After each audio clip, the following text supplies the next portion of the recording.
Hey guys, so in this video we are going to be solving some multi-step equations. So what I would do is I would have your notes opened so that you have all the steps in front of you, but I also wrote them here on the side. So we are going to go through this step by step and we're going to solve this together. So our equation is -12 plus 5x equals -24 plus x. The first thing that we need to do is clear and eliminate any fractions and decimals. Now this particular problem does not have any fractions or decimals, so we can go to the next step. The next thing we need to do is simplify each side of the equal sign. So what this means is that if we need to combine like terms or if we need to use distributive property, anything like that, we're going to do that to each side of the equal sign. This problem does not have any like terms on the same side of the equal sign, nor does it have distributive property. So we're going to skip to step 3. Isolate the variable terms to one side of the equal sign. So right now we have the variable on both sides of the equal sign. Now to solve this, to get x by itself, we need the variable on one side. So you can do this two different ways. We could take away 5x from both sides, or we could take away 1x from both sides. It's completely up to you. You will get the same answer with whatever you choose. We do always use inverse operations to undo the operations that are in the equation so that we can solve for x. And remember, whatever we do to one side, we have to do the same exact thing to the other side. So I'm going to take away an x from both sides. So when I do that, I get rid of the x on the right side of the equation. And I'm going to bring down everything that is left. So we have -12. Positive 5 minus 1 is -4. So now I have -12 minus 4x equals -24. The next step is to isolate the variable by doing inverse operations. So now what we're going to do is we are going to get the x by itself by doing inverse operations. So I'm going to start by getting rid of this -12. So to get rid of the -12, we're going to add 12. And if I add 12 to this side, I need to add 12 to the other side. When I do that, these make 0 pairs, so they cross out. I have -4x left over, and that equals -24 plus 12. Now, if you're not sure what this equals, go ahead and plug it in your calculator so that you don't make any computation errors in your problem solving steps. So then the last and final thing that I need to do now to get the x by itself is I know that this means multiplication. Anytime you have a number next to the variable, it means you're multiplying the variable by that number. So this is -4 times x. So to undo multiplication, we have to divide. Now I'm going to divide by a -4 because a -4 divided by a -4 gives me a +1, which is what I want. I want a +1x. And last but not least, we're going to do -12 divided by -4. That gives me a +3. So for this equation, my answer is x equals 3.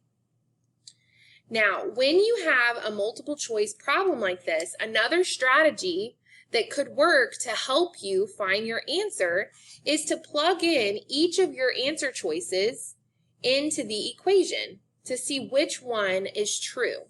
So for instance, what I could do is I could say, okay, -12 plus 5 times 6 equals -24 plus 6.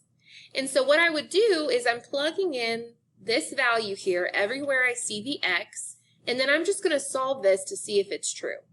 So -12 plus 5 times 6, that's 30.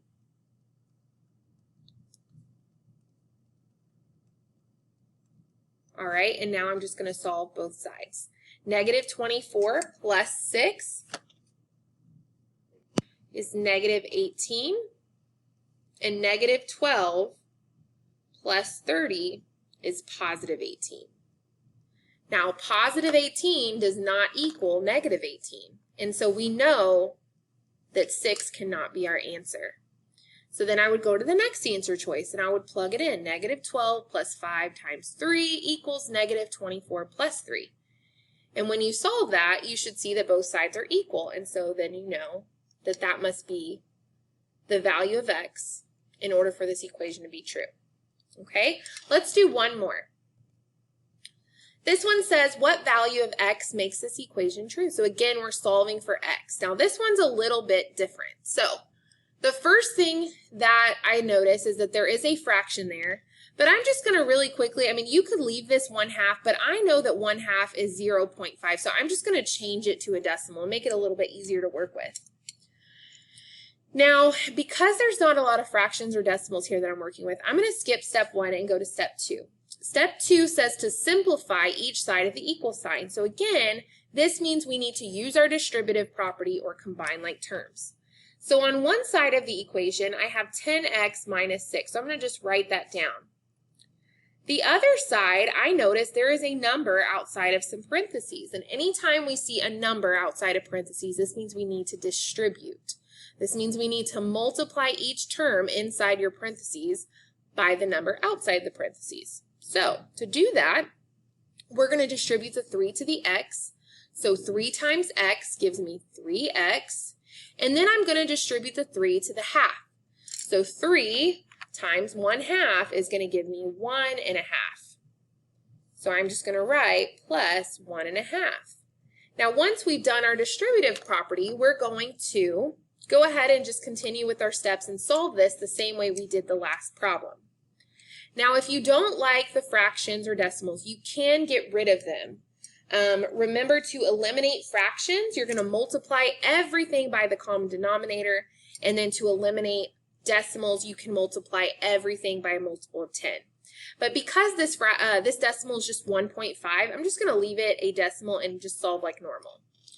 So the next thing we need to do is we need to isolate the variable terms to one side. Right now I have an x on both sides. I want to get them to one side.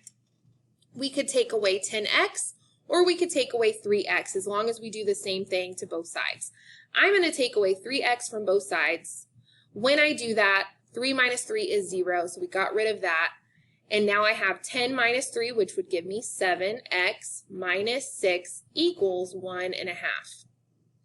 So now we have just a two-step equation that we can solve to get our x by itself. So the first thing I'm going to do is I'm going to add 6 to both sides.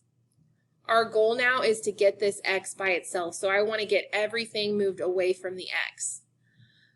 So now I have 7x equals 7.5. Okay. The last and final thing I'm going to do is divide by 7. 7 divided by 7 gives me positive 1x. And now what I'm going to do is I'm going to use my calculator to divide 7.5 divided by 7.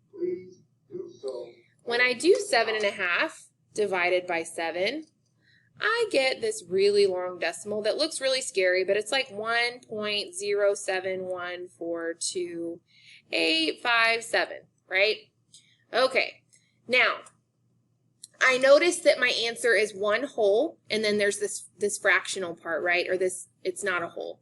So I know that my answer cannot be A or B because both of these are less than 1, right? 14/15 is not quite 1 whole. 13/14 is not quite 1 whole. My answer has to be C or D. So what I'm going to do is I'm going to just divide in my calculator. 15 divided by 14. And I get 1.07142.857. This equals what we got for our x. So it looks like C is going to be our answer. But just to be sure, I'm going to go ahead and do 14 divided by 13 in my calculator. And I get 1.076. That is not equal to what we got here in our answer. I also know that 7.5 divided by 7 is equal to 15/14 because if we multiply and create an equivalent fraction, if we multiply by 2, 7.5 times 2 is 15, 7 times 2 is 14, and so we know that those are equivalent. So my answer for this would be C. If you have any questions, please just let me know.